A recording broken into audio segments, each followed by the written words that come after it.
I don't know how I got onto this, but I have been doing some research on like restaurants and things to do when I do my little staycation with one of my girlfriends. And I stumbled upon this video that apparently there's this new fad. I don't know if it started in New York, but it came from New York, Okay. where it is a large sushi roll push pop. So you take the soy sauce, it's like in one of those like long tubes, and you fill the soy sauce up, okay? And then you put the rings of sushi on top of it, and it's literally in like a cardboard roll. And then you push up the sushi and you eat it out of the roll. And then the soy sauce, you just push it like the little squishy thing, and it like coats each piece with soy sauce. And That's disgusting. I just want whoever invented that to apologize to whoever created the Flintstones push pop ice cream. Yes. What the Oh fuck? my God. Yeah. I want to know, like, when I hear, because first of all, if it's like Japanese people, well, like, what do you guys think about this? Like, what is, because like Yeah. it's like deep frying pasta. Who thought of that? Nobody wants that. No. Like, who asked for that? And my question is the sushi fully cooked because it's in a cardboard tube? And then doesn't the cardboard just get wet while you're eating it? And Well, think about the push pop. Like it's like lined with like it's like wax lined, oh isn't it? yeah. So like, is it the same? Like push pop? Like But they had different. I think one of them was like the crust on it was like a hot Cheeto like panko crust. I'm like, okay, absolutely not. I love Abs- sushi. I I love do it. too. But the concept of meat and these pieces are giant. They're like huge circles, like they're discs. They're not like your normal little tiny Now sushi pieces. I gotta look this up now. Like I need a visual. Sushi Sushi push pop push Instagram. pop. Sushi push pop Chicago. Okay, see? It's a fad, but Wait, so like in my mind, what I imagine is like there's a restaurant that you choose the rolls that you want. They put it in the roll and then you push it. But is it like I think it might already? be already made. Oh, that's even grosser. That's like way worse than I thought it was gonna be. Like now I see it literally says push on the side. Yep. Like this, is it like this orange? Mhm. Like Yeah, yeah, yeah. It's like the orange, bright orange kind of packaging. Ew. Oh, that's horrible. Absolutely atrocious. Like I can't. No. No. I understand that we want to be innovative in food, but like, is that what Okay, we no. want to Okay. do? I guess No. no. So Just like no. it. Well, okay. So I see that they put no. It's like the gas station sushi. Hmm. Oh, horrible. I know. Absolutely no. And like these influencers are like, "Oh my God, check out this new sushi fad," and I'm like, No, you're "No." gonna get dysentery from that. I'm pretty sure. Like that's what you get. No, like what it was, salmonella maybe was probably more All of it. likely. Like All I of don't. it. Just Dysentery is what, dirty water. Who knows where that's made? I don't know, but like that's disgusting. yeah. That is disgusting. So No. it's part of those things where like I understand when some restaurants want to be like kitschy, like they're doing another rendition of the Baja Blast pie again at Taco Bell. Like that's funny because it's not like it's actually something that people are like, "Oh my God." Well, maybe some people actually liked it, but like, "Oh Well, my there's God." like there's a cult following behind Baja Blast stuff. Yeah. So Right? Like that makes sense, but like this might be a little like what's the point? Is it meant to be like on the go? Okay, fine, whatever. But are you sitting in a restaurant just eating a sushi push pop? right. Like I said, I think it would be maybe a little bit more acceptable if it did come from a restaurant and you chose what roll. Yeah. It would be like a to go thing, right? Like, but not pre-rolled whatever California roll shit that, you know what I mean? No. No, I No. just We need to stop. We need to stop with the craziness, and Nope. keeps keeps getting. I literally watched that video like 4 times, being like, "What am I watching, and why Yeah, are we no. doing this, and why is No. it in Chicago? Like, why are we trying to make this happen?" No. I guess it's weather's getting nicer and people are holding their phone with one hand and want to eat sushi with the other. I don't know. Yeah, but just the concept of putting the soy sauce in the tube and then push, like, your soy sauce is the stick. I'm like, really? No. Just do you really need to eat sushi that badly on the go? Right. That's definitely one that you need to like savor and enjoy and sit, right? Like Right. Well, they it's had not they had sushi burritos. Remember when sushi burritos were a thing? that was gross as well. I Yeah. never I never tried that because that's just too much. Too much. It's too Like much no. rice, in my Yeah. opinion. But Yeah. like, I like sushi because I like to try like different fresh options and whatever. But you know, of course, you go to a Chicago sushi place and they're like, they have the Cubs roll and it's like a deep fried cream cheese type, and I'm like, I'm a traditionalist. Like, give me like the good traditional stuff. Yeah, But exactly. The fresher, yeah, not the deep fried, the smoky bear one, like that oh has yeah, like smoked salmon and no. no. Jalapeno, like the spicy, like deep fried spicy, like taquitos. I'm like, stop it, just stop it.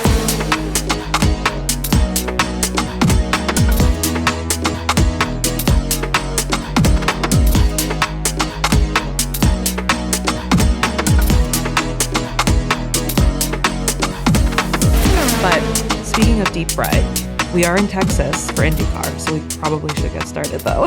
Yes, we should. What kind of deep fried things do you think Texas that they're gonna have at Arlington? Like, are they are they gonna do the typical like deep fried Oreos, Twinkies, like that kind of stuff? When I see like F1 go to Coda, it's all barbecue. Like, they don't really Yes. do much of the deep fried stuff. But like, in traditional fashion, can't they just start going to like all the fast food places in Dallas that are like really cool? Like, I don't know. Well, I guess we'll have to wait and see. Honestly, I think like the fast food places in Arlington are barbecue. Oh, are they? Yeah. Okay. Like I think like, the one that I like that I've been to a few times whenever I go down Rudy's. Okay. There's a Rudy's, which it's delightful. Don't get me wrong. I actually I very much enjoy it. And I want to say they're hot, like there's like a particular like their hot sauce or like their barbecue sauce is obviously famous and stuff like that. So, yeah, We're gonna I see think some. that We're gonna see some barbecue rib eating drivers probably this week. probably Yeah. But if we saw steak on the podium last week, I can't imagine what we're gonna see this time. well, it is sponsored by Java House, so we'll probably see those girls with like the giant like espresso martinis. Remember in Laguna Seca last year? Look at that! I got my espresso ready. You're ready. Sponsored by Great Coffee. I can't say that there's Java House in there though. Oh, So. it's okay. I had my peel and pour pod this morning. Very nice.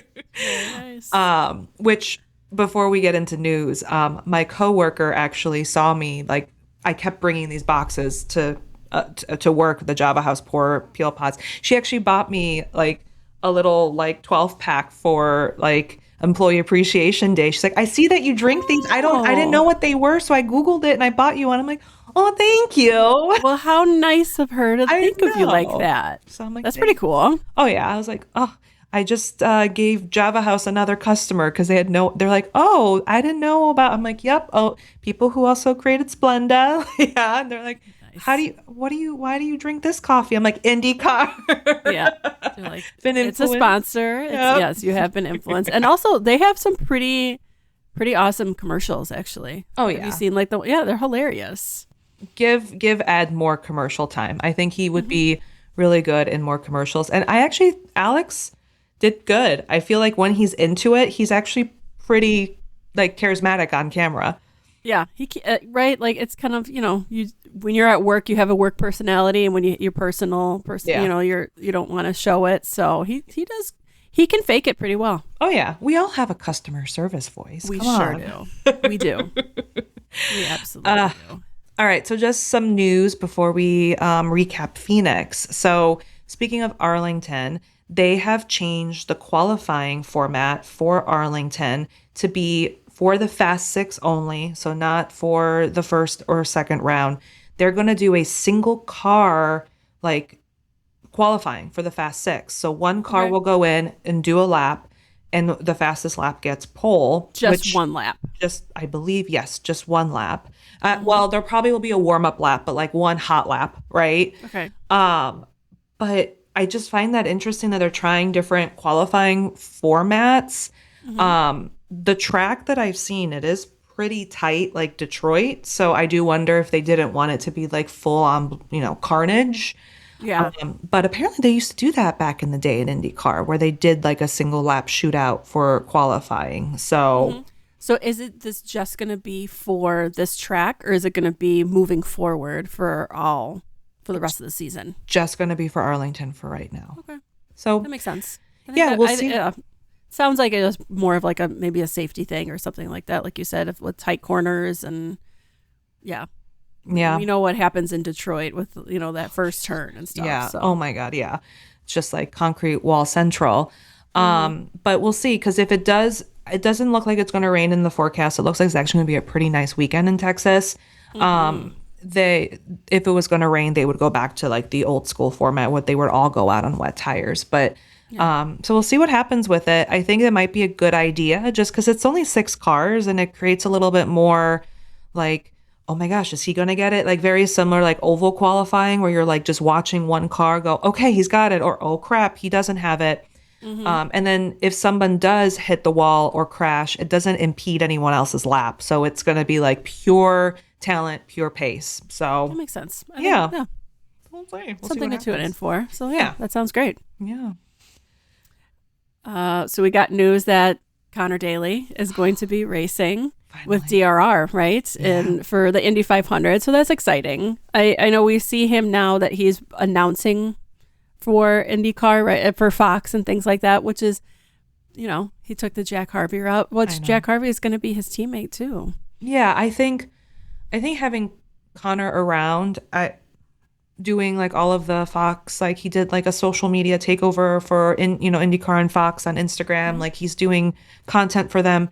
I also think he wants to be on the track, right? He wants to be there to shake hands and talk to people. And, there are a few contracts up in 2026.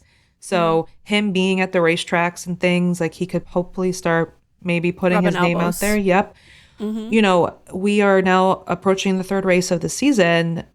Long Beach is next, and we haven't heard anything about Prima, right? So, are there other teams that are interested in maybe taking over those spots for Prima?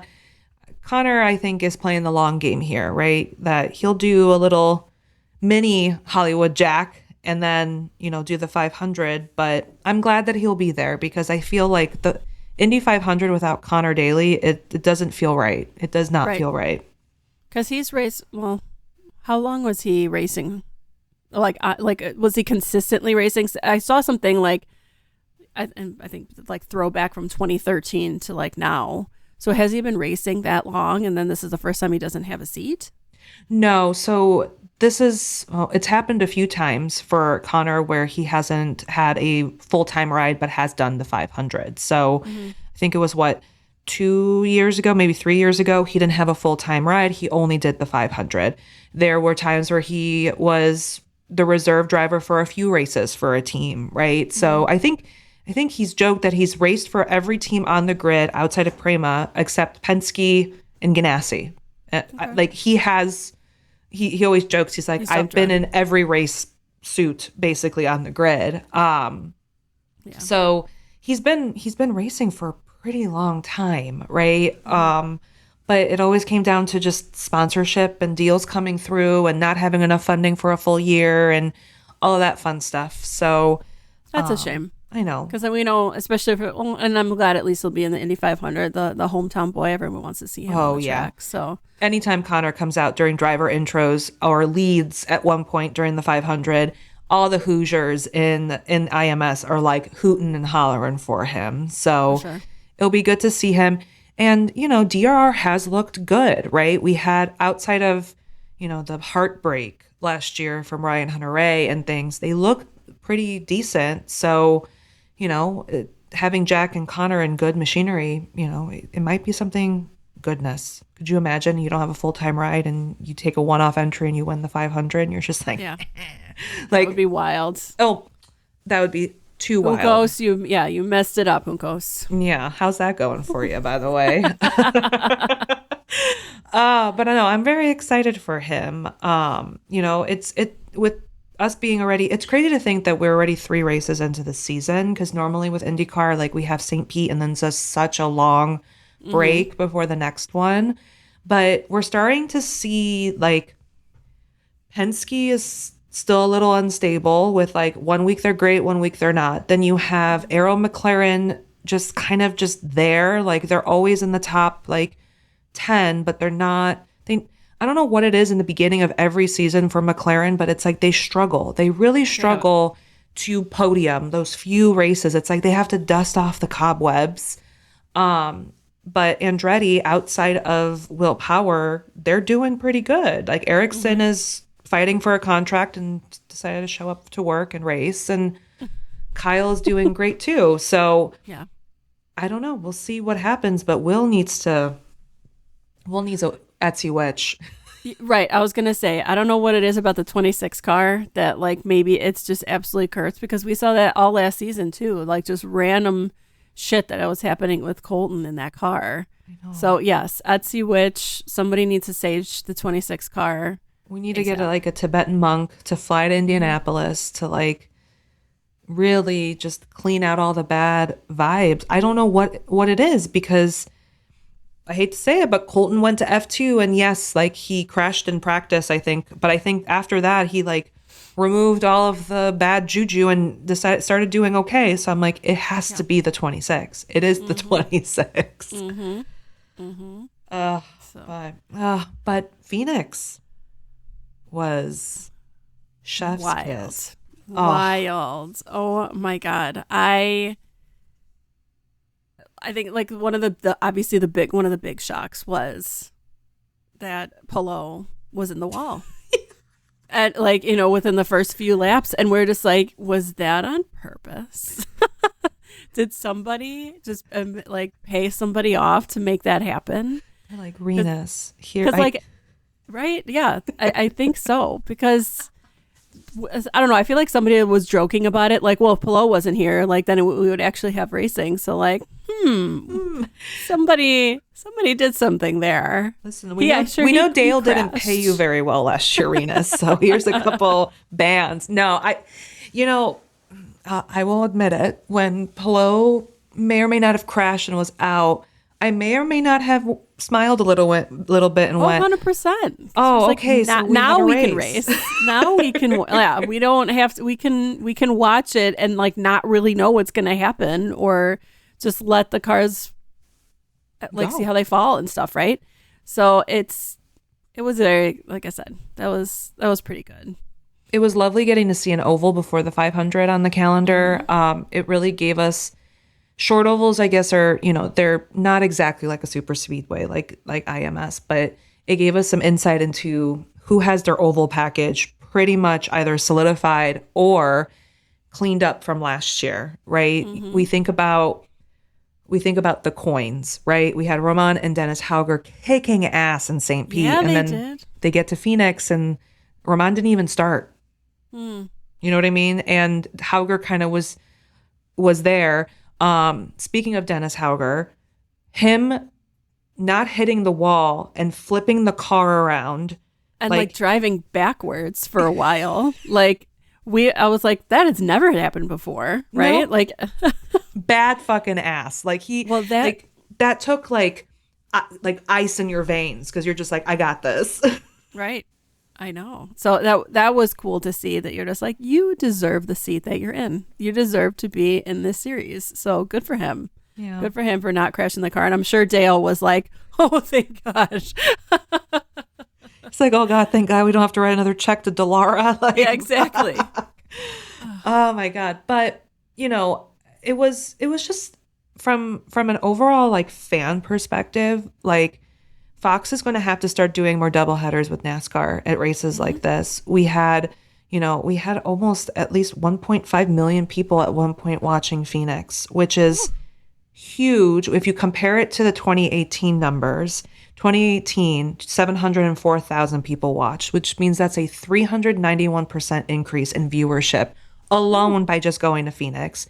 The stands were pretty full. They weren't sold out for any means, right, for the IndyCar race, but for a first time back in a hell of a long time, there were a lot of fans that were in the stands. So I would not be surprised if they do something like this next year. It worked. It was a it was a lovely weekend with all of the different NASCAR support series and the NASCAR race and the IndyCar race. It was just Phoenix.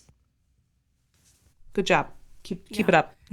So do we think like for the IndyCar race, it was majority of NASCAR fans that were watching the race? No, I think that there attended, were some people that were going just for the IndyCar race. Like we had, our friends of the podcast, the Laps Downs girls, MJ and Andrea, they were in Phoenix, so they flew in to go to Phoenix. Cool. It's also 75 degrees and sunny in Phoenix, so if you want to make a trip out of it, go see some spring training. I can see some people that are like, oh, I want to go to an IndyCar race, but I don't want to have to go to this one, but I want to go to Phoenix because it's nice and warm and, beautiful out there. So I do think that there were a lot of Phoenician fans there, right? Because if you think about it, outside of Portland and the races in California, nothing's really happening outside of like the central West Coast, right? Like you don't have races that are happening, in Phoenix, in New Mexico, in Vegas, for example, right? So, so we'll see. We'll see what happens. I wouldn't be shocked if they had it on the calendar moving forward. It was watched. It was people successful. liked it. Yep. And That's awesome. It was a Penske, NASCAR, and IndyCar sweep this weekend. Yeah. Cool. Oh, yeah. Well, I mean, you did call it, right? We knew that Josef Newgarden is the king of short ovals. Yeah. So we kind of saw that coming, but Malukas. Finally, he got his pole. He was so happy. We were very excited to see him get that success, and he ended up in third. Yeah, I think I think that's good for a Penske. Yeah, that's good. I do think that he drove the boots off of that car. You can tell that Penske oval. Yep, that still works no matter who's behind it. But it was just so sweet, like him just being so relieved that he finally got that pole. His mom ran up to him and gave him the big. It was just such a refreshing scene to see somebody that young being like, oh, I've achieved it for the big team, right? And it's also kind of proving to the grid, there were a lot of people going, he's not ready for that seat. They need to keep Will. I at one point said that, is David Malukas going to be okay in that seat? And I do think that as long as Penske doesn't scare him away with too much, I think he will be happy there.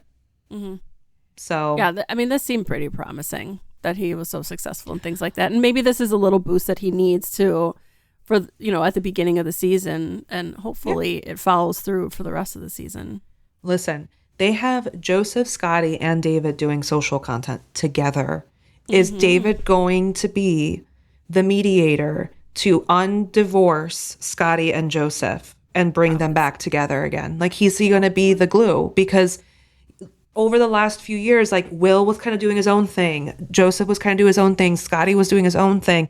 But now it feels like they've both taken Dave under their wings, and it's kind of mending their own relationship, at least what you see. And I'm like, are we getting the Bus Bros back together again? Yeah, seriously. Well, and I think we're seeing the same thing at Andretti too, that they are doing social media together. And it seems like they got good chemistry. Yeah. Will's got a great personality, and I know Marcus is quiet. Yeah. He's the typical, I feel European. So you got the American, you got the Australian, and you got the European just in there, and I think that's a great mix. They're literally the flavor packets from Taco Bell. You have like the mild flavor, which is Marcus. You have the medium, which is Kyle, and then you have like the fire, which is Will Power. Like Yeah, for sure. like those are your Halloween costumes, Andretti boys. Like you're welcome. But I think it works. Like they're all awkward in their own Yes. way, and so when you put them together, it creates this like really fun, endearing content. So their social media people are probably like, yes. Yeah, finally that they can make that happen. Yeah, and we know McLaren, like they're all the Gen Zers, right? Oh, yeah. So they've got that down pat to do all that fun stuff. But You ask Pato to do something, he's just like, he's yeah. like, okay, yeah, Okay. okay, yeah, all of them. They're just like, can you draw from memory what all this stuff? Yeah, sure. What? Yeah, that sounds fine. Can you wear this blindfold and show someone how to cook, by just telling them and they can't see? Yep, sure. Yeah, absolutely. Right. Who's sponsoring Mission? Which one? I don't know. Can you just throw these Mission tortillas at each other's faces? Yeah, of course. Of course. Sure, it will. whatever. Just go plank in the woods. Okay, I got that. Randomly dance. Okay, I got that. Like, they have it really good because then you go to like ECR and you have Christian Rasmussen. Like, I felt so bad for him. Oh, it was really difficult. Like, it was really hard to watch that interview after the race because and we saw him shine at Milwaukee. So this is a similar kind of layout, short oval. He was relentless out there, and like, I felt for him. yeah, I get it. You have obligations to do interviews if you're going to be the name of the race. Like, you were going to win this damn thing, right? Mm-hmm. And the fact that he was just sobbing, you could tell he was sobbing. And I felt for him because that car was so loose. You saw it in the onboards. Like it looked like he was driving on black ice because he was just moving the steering wheel, but that's what he prefers. And he was finding lines on the track to break the dirty air in ways that like I've never seen even the most veteran drivers, like even a Josef Newgarden do, right? Like he has so much potential, and it just came down to Will making a kind of not rookie mistake, but like kind of a rookie mistake. And then that's all it took. It took one bad decision by a driver that is not even you to completely ruin your race. And for a team like ECR, they have the funding now. They have the ability to like hire the latest and greatest engineers. They have the ability to do this now. And I get it. This man's hungry, and short ovals are his bread and butter, right? Yeah. So I felt for him. The fact that I just saw him dropping, he's out of the podium positions. Oh, he's moving back. He had a broken, toe link or a suspension? Like, I get it. Mm-hmm. But man, I would be afraid to see him in my rearview mirror. I would be terrified to see that man behind me in my neon green car being like, oh my God. Right. Yeah. It seems like he's like a thorn in everybody's side. And we saw that too with, I think it was a Santino. Was it Barber? Not Barber. I can't remember what race it was, but like kind of a same deal that like, I think Santino saw him in the rearview mirror and he's like, what is this asshole doing? Like, it was pretty great. So, but that's the kind of hunger, the drive that you need to be successful. So I think we're going to see some awesome things from Christian this season. Yeah. And the Sultan of Sketch. Sultan of Sketch. I loved that nickname. Who thought of that? Who thinks of that? This is the thing that I need to figure out. Who comes up with these nicknames for these people? Because I feel like now in IndyCar, and I don't know, is this a NASCAR thing where you have to give like these drivers nicknames? Like Lil Dave, the Norwegian Nightmare, the Sultan of Sketch, the Polo is the Precision, like Master of Precision, right? Like who comes up with these? I wonder. I mean, it's got to be one of the journalists and stuff like that. Like Hollywood Harvey, poor guy. I don't know if that's still following him, but like, yeah. You know what? You know who I can see doing that? I can see this all being Townsend Bell. I can just I can see that. see him being like, I want to call him this. And Hinch is just like, okay. Yeah, like, sure, why not? Buxton's like, whatever, that's fine. But I can see T-Bell being like the nickname God, right? Yeah. So, but yeah, the Sultan of Sketch, like, It's on a sketch. that needs to be on a t-shirt. I'm telling you. Yeah, I agree. Right? But overall, I think the race was good. I think it was nice to have an oval, like I said, before the 500. It clearly works. People love ovals, right? They're very entertaining to watch. They are. And this race, it came down to strategy too. You have these drivers driving, 200 miles an hour, but it really comes down to strategy and also your spotters. We saw that with Renus and Palou. The fact that Alex was like, I had no idea anyone was next to me. Yeah. That's Sir, a problem. you're on an oval. There's always someone next to you. Right. Yeah, that's a huge problem. And I wonder what happened that, Yeah. again, someone was paid off for sure. Oh, yeah. If Renus is driving around a brand new car, we know why. We know why. He's got a new Rolex. We know why. But before we move on to Arlington, we haven't talked about the amazing Mick Schumacher doing his first oval. Yes, I know. So he qualified fourth, right? Which is amazing. Nobody expected to see that. No. Unfortunately, then in the race, it didn't really transcribe. And he, even after his interviews, he was like, I did not expect that aggression. I did not expect that speed. And yeah, there you go. Welcome to IndyCar. Welcome to ovals, dude. So at least he survived. Yeah. That was the important thing. He didn't crash. At one point, I think it was between Joseph and Malukas. They were fighting for the lead, and like Mick was just kind of there, and they were like, I don't know what to do. I gotta get out of here. Yeah, exactly. I gotta get out of here. It's like being caught in a mosh pit. I don't know why I'm here. Like, how do I get out of here? How do I get out? I gotta find the nearest exit. But the fact that he didn't crash, he wasn't last by any means, right? Yeah. He outraced some veteran IndyCar drivers that have been doing ovals since the junior leagues.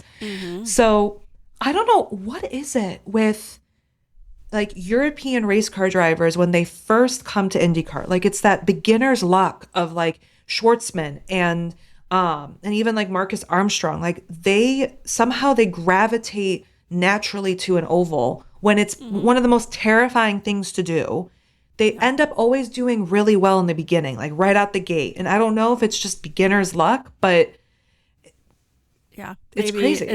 But it was cool. It's good to see. I was very happy and proud for him. But I think, you just have to get, ovals are a different beast. They are definitely more aggressive. There's, you don't see that people pull away from each other. You don't see that like in road courses, like it's, sometimes it takes a while for, that length in between each cars. No, you guys are together all the time. Yep. So it's, and you have lap traffic. And also I always keep reminding myself, like there are no such things as blue flags in IndyCar, right? No. So like in F1, if you're approaching a lapped car, you get a blue flag, you have to move over for the lead vehicle. In IndyCar, good fucking luck. You know what I mean? Right. And I think Mick didn't realize like, I can race for position even though that person's in first. I can race them to keep myself on the lead lap or whatever, right? Like that's new too to him, that he doesn't have to move over for lap traffic. And on a short oval, there's a lot of lapped traffic. Yeah, there is. So I could only imagine. I would love to see his like Whoop band like heart rate information from Just Phoenix. I want to see Is that still a thing? Do they still have that like that information? I know like for a while that they were doing that they were showing like heart rates and stuff like that of the racers. They don't do that anymore, but I think that's cool. Like I think it's cool to see that. I think Connor last year, or was it 2 years ago, he shared his Indy 500 like Whoop, like the race, like how many calories and where his heart rate was. His resting heart rate like during the race was like 140. That's wild. And like during restarts and stuff, it can peak at like 185. Oh, for sure. That's like it's like you're running a marathon. Yeah. And he like burned like 1,800 calories in 3 hours. It's like, holy shit. So I want to see Mick's just like the anxiety rookie. before Yeah. and then the start and then the end. And I just want to see him go from like 190 beats per minute to like 60. Be like, Yeah, okay, I'm right. good. I wonder if it does drop that much to be like, yeah, but I don't know. That'd be cool. But I'm proud of him. I think he did really well. He got the first one done. That's all that matters. Now he can focus on the rest of the street and road courses, right? We've got Long Beach, we've got Barber, we've got Arlington, and then you got the Indy GP, which is the closest to an F1 track that you're going to get in an RLL that is naturally good at the Indy GP, and then you're practicing for 2 whole weeks for the 500. So our boy did it. He did it. He did it. But we're finally here for this Arlington race that's been promoted. I feel like we've been talking about Arlington, Texas, Cowboys Stadium, GP for years now. And we're finally, here. Oh, thank God. I'm excited. I'm really excited to see, and I'm very sad that we're not going to be there. But I have year. seen like some content. I saw that that McLaren was doing a pretty cool promotion when they were down there. And I was really upset. I told my brother to go and he didn't go. I'm like, dude, you had no excuse not to. It was actually on his birthday too. I know. It's like, I know. you know what though? You know, Rude. the least he can do is aimlessly drive around Arlington and and Dallas and try to find these drivers in the wild for us. Right. You would think, Just hang out in front of the Four Seasons Hotel in Dallas. It's where Pato's probably staying. Just be like, can you? I would have sign been this? probably, yeah, they're bougie like that. So, or yeah. just go to the most famous barbecue place. I'm yeah. sure somebody's going to be there. Go to Takova's. I'm sure that they're going to go get boots there, right? 100%.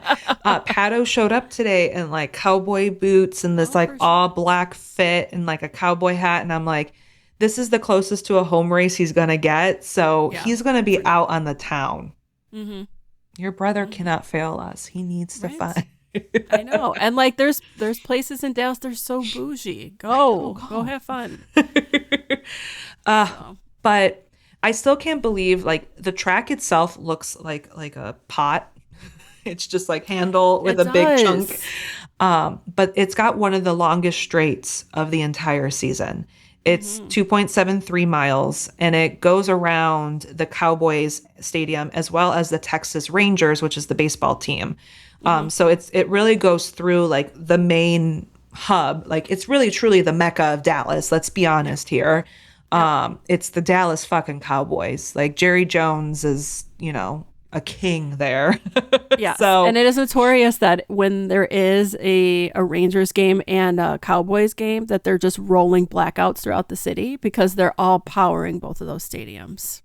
That's just the thing. And that's just like a known that people are like, oh, there's a game. I'm going to lose power today. And that's okay. I'm fine with that because it's Texas.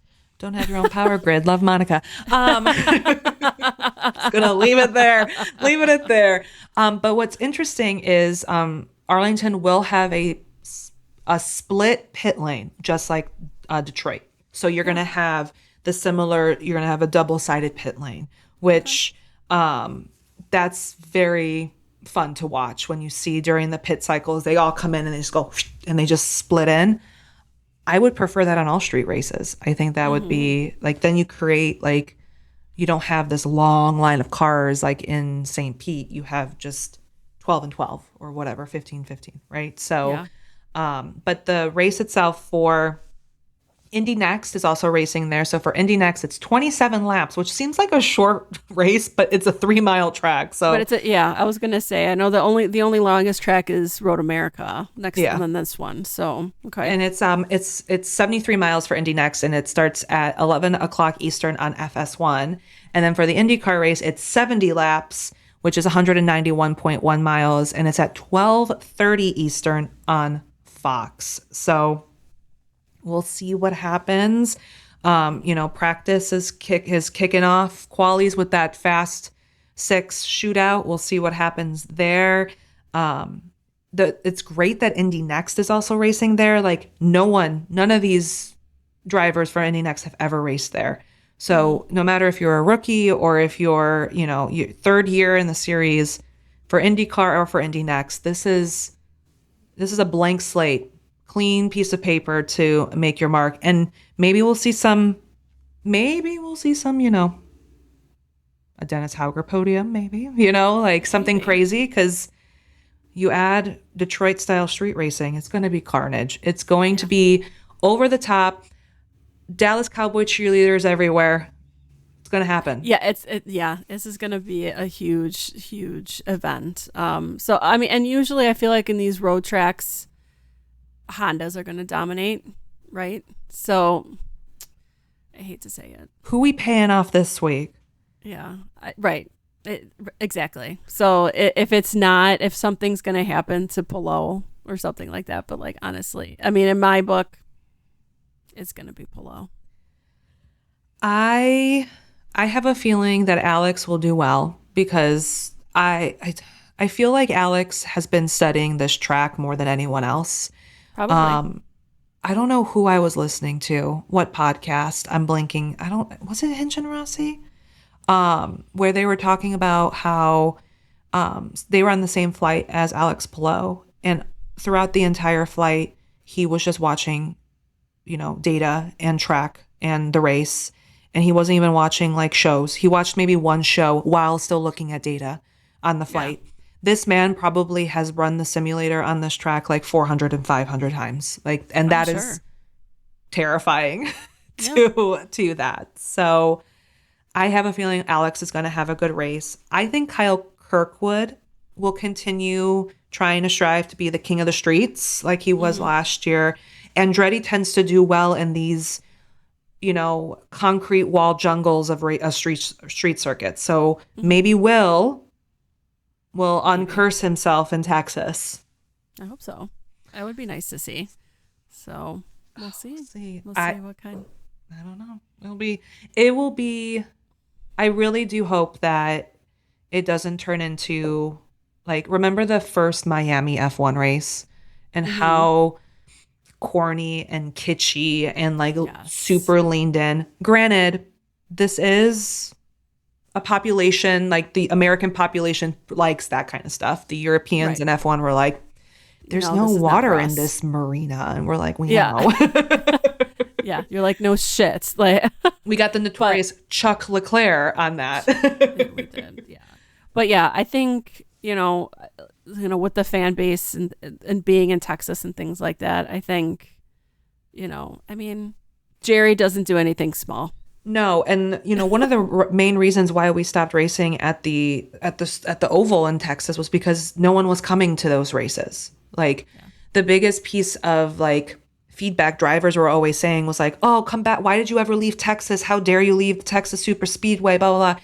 And the drivers were like, y'all didn't show up, right? We're not going to race. We're not going to pay promoters and pay for a race if only 100 people are going to fucking show up. So I can see this race, the first pancake race, I can see the stands being filled. Jerry's going to fill every one of these fucking seats. I know it. And just to make sure that, he can say, hey, we're going to sell out this race so that we can have it again and again and again. So we'll see. So. We're probably going to see. Oh, yeah. We're probably going to see tons of cheerleaders. We're going to see football. I wouldn't be surprised if we saw a Tony Romo appearance because Tony Romo is also part of the Fox crew for NFL. So but I don't think they've announced who's taking the double seat, the 2-seater ride. So I can see a Dallas Cowboy doing it because it's not going to be Jerry because he might die because it might. Oh yeah, he would die during it, absolutely. But who's I can't even think of who the is it Prescott?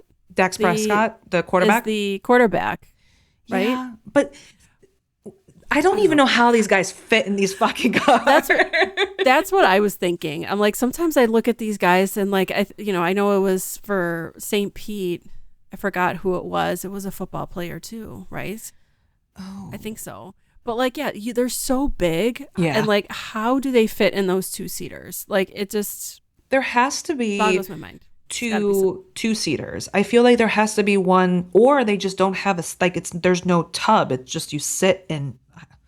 Just a stool in there. Can you imagine? Your ass is literally just touching like the skid plate, and it's just like probably like how much space. Like they have to have enough space for these people. These dudes are huge that are fitting in there. I know, and they're still going fast. So I'm looking forward to hopefully seeing a Tony Romo appearance. We'll probably see, maybe a CeeDee Lamb, like maybe a Dax might show up. Who knows what's going on, like, in the off season with those guys, but probably some baseball players. Well, maybe because they're at spring training, but who knows? But Jerry's going to make sure that every fan is going to be wowed and dazzled.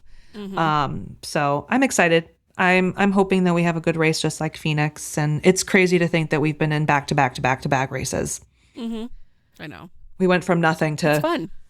We asked for this last year. Remember when we were just like, why is there so much time in between? And now here we are that we got back to back. They gave us thermal. We're like, not enough. Thermal sucks. And then they're like, fine. St. Pete, Phoenix, and Arlington within like 15 days. And we're like, thank you. Now I'm like, okay. Like, now I need a little break now, sir. Please. Thank you for the 2-week break before Long Beach. I appreciate you, sir. Oh my goodness. So we'll see what happens. I can't wait to kind of debrief it. And like we just said, we'll have some time to take a breath and debrief after Arlington. Right. But I can't wait. Yeah. So thanks for listening, everyone. We appreciate it. If you want to keep checking us out, we're at Lap It Like It's Hot on Spotify, YouTube, and Apple Podcasts. And then on socials as well, Lap It Like It's Hot. Shoot us a DM, leave us a 5-star review. Like the content. We want to be able to build this community, so we appreciate it. Shoot us a DM. We love, talking with you guys as well. If you want to hear any topics or anything specific that you want us to talk about, just let us know. But thanks for listening, and we'll be back after Arlington to dissect it all. For sure. Thanks, guys. All right. Bye, everyone. Bye.